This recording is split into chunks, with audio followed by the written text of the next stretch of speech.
Hey guys, and welcome to Unit 7, Part 3. We're going to start talking more about our theories of emotion and how those make up who we are as well. So first we're going to talk about the James Longa theory. And it's just a theory that our experience of emotion is our awareness of our physiological responses to emotional arousing stimuli, which can be kind of weird to talk about. There's a bull example where you don't run away because you are afraid, but you are afraid because you are running away. Kind of weird, I know. You observe that response, it comes as an experienced emotion, so that's where it kind of goes into. Then you have the Cannon-Bard theory. So with that same bull example, so first it stimulates your autonomic nervous system to produce a physiological change in emotion. So your heart rate's increasing, you're breathing rapidly, and then it says, hey, you might want to do something. So it's kind of like a first and then, instead of with James Longa, it's happening at the same time.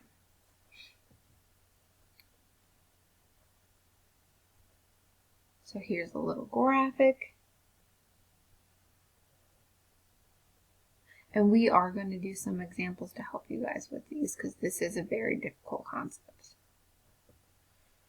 Emotions in the brain, again, review from a previous unit, but the amygdala is our fear system within the limbic system, and it has two different pathways. The left hemisphere is approach-related emotions, where right hemisphere deals with our withdrawal emotions. We do have the two-factor theory, which just states that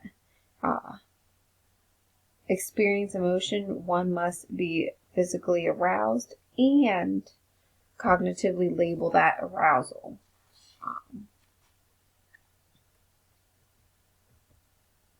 So again, here is the two-part theory. So then you're like, oh, hey, I'm going to associate this behavior with these emotions. So you guys typically feel scared, your heart races, and you're breathing more rapidly. But when you're calm, you're breathing regularly, you're okay. Different factors that can deal with emotion are just verbal or nonverbal factors. Facial expressions can be nonverbal, posture, gesture, but just the actions that you do. If you're scared, you kind of bring your body closer in. If you're surprised, you're kind of more like loosey-goosey. Identifying facial expressions, we typically are very good at identifying other people when they put these specific facial expressions on or show them. And you can tell what most of these are with different cultures as well. So, can you identify these emotions? Yeah, I'm pretty sure you can. The bottom two, a little weird, but you could still give it some sort of feedback.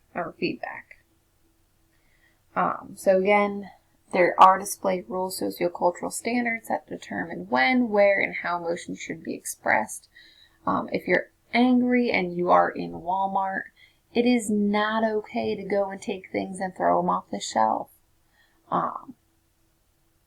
You can go for a walk, that's helpful.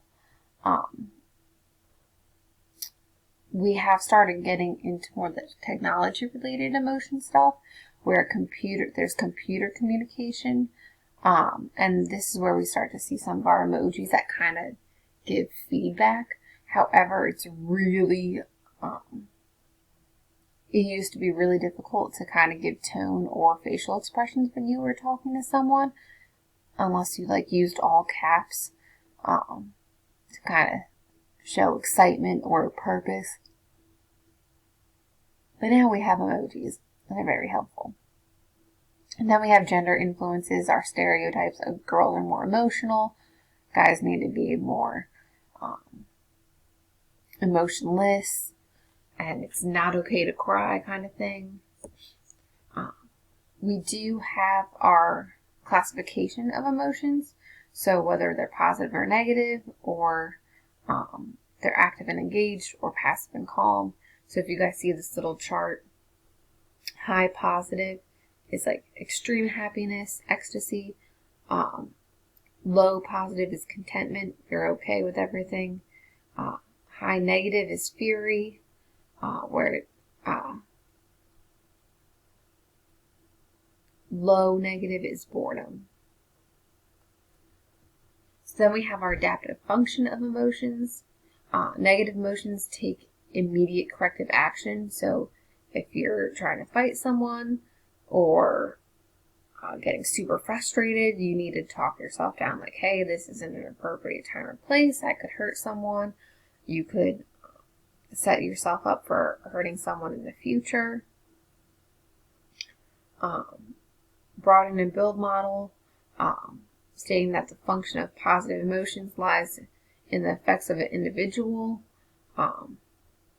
You're more likely to think outside the box, to exercise, and make friends, or kind of like branch out if you're in a positive, approachable behavior. And then resilience, there's a positive outlook. You can respond better to stressful situations. And then we have our pursuit of happiness, which again, there are biological factors, which are genetics and our set point. Sometimes if we have goals and things that can make us happy, that there could be obstacles, and, you know, life hands you lemons is a really popular saying, but it's true. Like, you could be working really hard towards a goal and, you know, something happens that you weren't expecting, could bring you down, but then you have to remember, you know, you can make it through. Altruism, which is just the belief or practice of being disinterested and selfless for the well-being of others.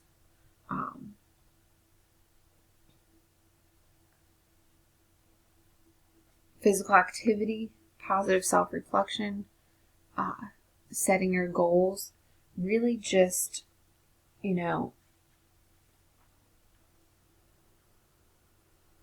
chunk your goals into smaller steps so that you aren't overwhelmed. Always think about the positive.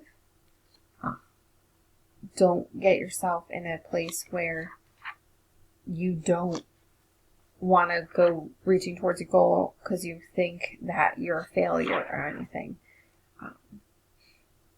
But also remember that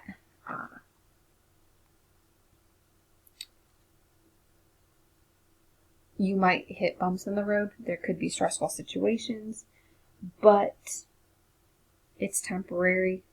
Everything's temporary stress. Take a deep breath, reflect, and move on. And you guys have a great day, and I will see you guys in part 4.